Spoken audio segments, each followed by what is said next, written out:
Alright, good afternoon everyone. We're going to go ahead and start into 8.2, which we're actually going to look at the pH scale. I have a special visitor here with me, looking kind of lost and kind of afraid, but this is my dog Uriah. But let's get into actual business. No looking in the face. Now, our goal overall is we want to be at a score 3.0. So we want to be able to use or determine, the pH of a solution, find the concentration. So let's go ahead and get started. There you go. Now, what is pH in the first place? The pH is, well, how we find it is, it's the negative log of the hydrogen ion concentration. In other words, it's a way for us to determine how acidic a solution is, how acidic or how alkaline the solution is. Now, a couple of things that you want to know about pH. One, for every number that we change in terms of pH, so going from a pH of 3 to pH of 4, it's a change of 10 times the hydrogen ion concentration. That means it's actually a big difference between something that has a pH of 3 and 4. The one that has a pH of 3 is much more acidic and can most likely do a lot more damage. So you want to be careful of that. Now, pH decreases as hydrogen ion concentration increase. So our lower values, are going to be our more acidic, whereas our higher values are going to be more basic. You want to keep this in mind because as we talk about higher pH, then that means that we're actually becoming more neutral or more basic. Whereas if we say lower pH, we're looking at something becoming more acidic. Now, the usual range that we're going to look at is if you see something at a pH of 7, we say that that's neutral. Something that has a pH above 7 is going to be basic, and something that has a pH lower than 7 is going to be acidic. The further away it is from 7, the stronger it's going to be, the higher the strength is going to be. And so we'll keep that in mind as we look at a couple of different things here. And here's a quick example of some everyday items that we usually would see in terms of their pH. So, taking a look here, we have pure water is what we normally would think of being at 7, but just above that we have blood. So our actual blood pH should be just above 7. I think it rests at about 7.4. Seawater, a little bit further basic than that. Baking soda, which many times we use to actually neutralize some of our stronger acids. Ammonia, which we use to clean, has a fairly strong pH, as well as sodium hydroxide. Whereas on the other end of things, we have milk that is slightly acidic. So I do want to correct myself. Isabel, when you said you poured the milk in there because it was basic, it's actually because it's slightly acidic, and it took some of the sting away from the chlorine. It neutralized it out. Black coffee, for those who drink coffee, you shouldn't be drinking coffee at this age. And stomach acid going further and all the way down to our HCl.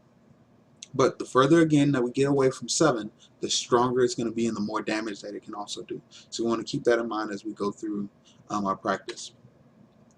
Now, as we look at these examples, we want to find out what the pH is for each of these solutions. Well, for the first one, it actually becomes very easy. Because we have the concentration of our hydrogen ions, all we need to do is plug it into our formula that we have. So I run it through the example that I have already written out. Now, considering that we already have it mapped out, all I have to do is plug into my calculator. I'm going to go ahead and write it actually next to it.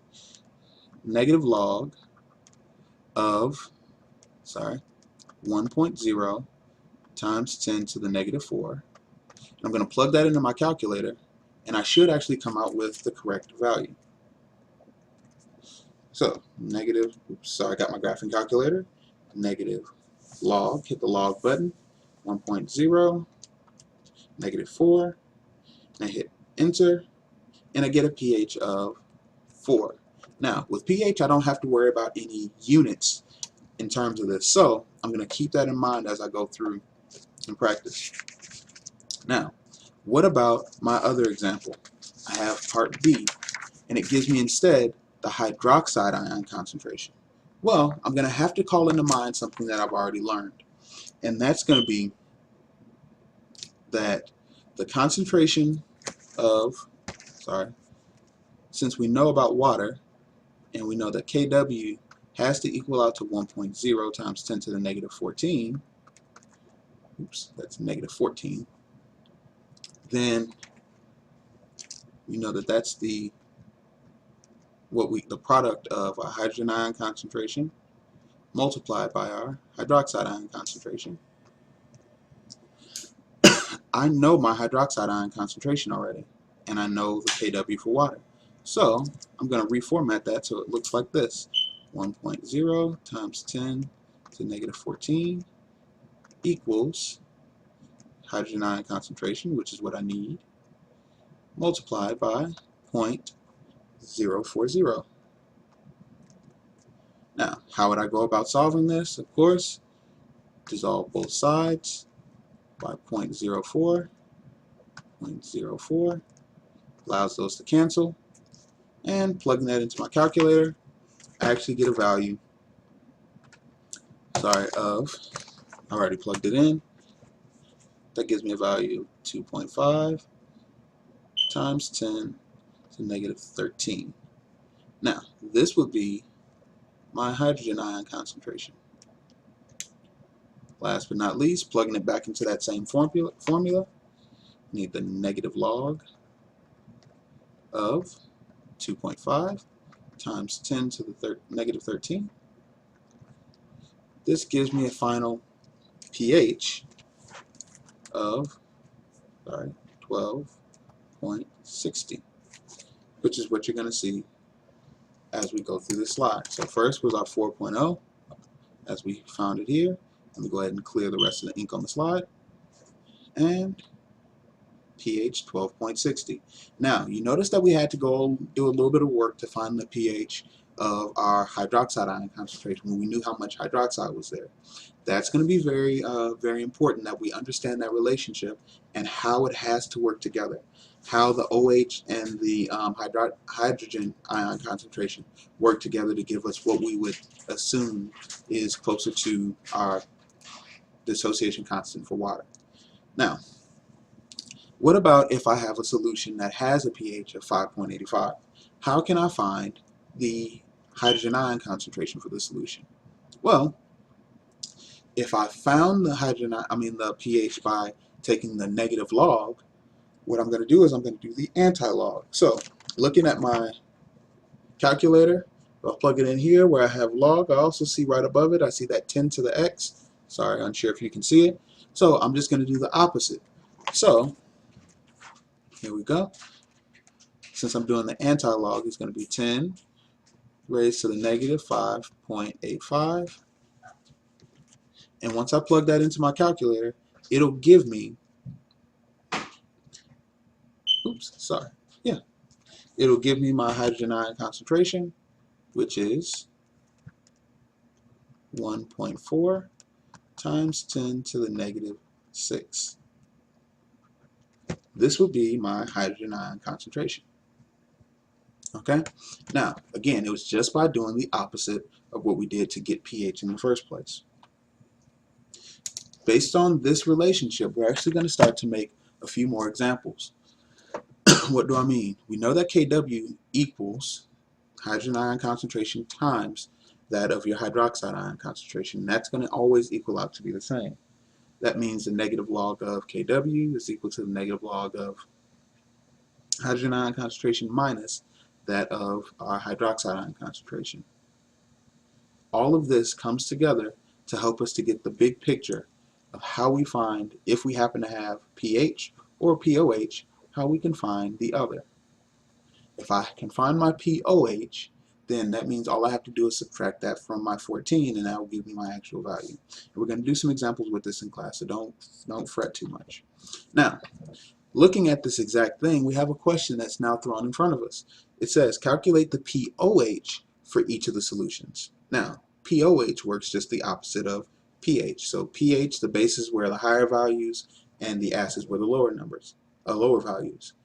POH, the bases are going to be the lower numbers, and the acids will be the higher numbers.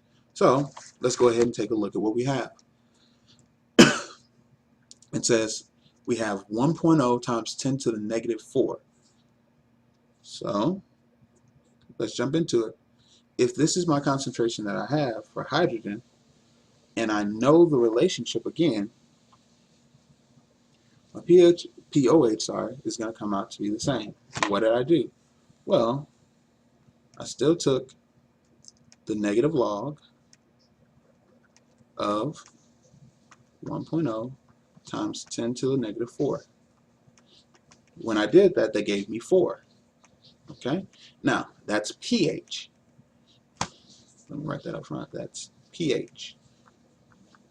Now, based on the relationship that I saw, if I know my pH and I know that it all has to add up to 14, that means I'm going to go 14, which is my overall number, minus my pH, which in this case is 4, which is going to give me my pOH, which is 10. Now, again, no units to worry about on this one, so we should be pretty straightforward. Now, what about now for my hydroxide ion concentration?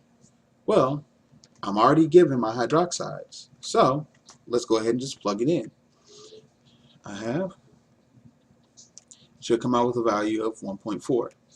So 0.040, I'm going to take the negative log of that. Plugging it into my calculator, and I come out with, negative log 0.04, and I come out with 1.397, which is approximately 1.40. Okay? So again, on this one, it's just a matter of knowing which one you're dealing with. The first example, we had hydrogen ion. Second one, we had hydroxide ion concentration. But we can use and find the information for the other if we at least have this to start with. Now, we have a pH of a solution of 5.85, and it asks us, what's the hydroxide ion concentration? Now, this is still going to be around the same idea of what we were doing before. What do I mean? Well, in this case, I have the pH. So this is based on a hydrogen ion concentration. I need something based on the hydroxide ion concentration. So let's go ahead and set it up. Since I know I have the pH, since I know, let's see, where's the marker? Here we go. Since I know 14 equals pH plus pOH, and I have pH is 5.85,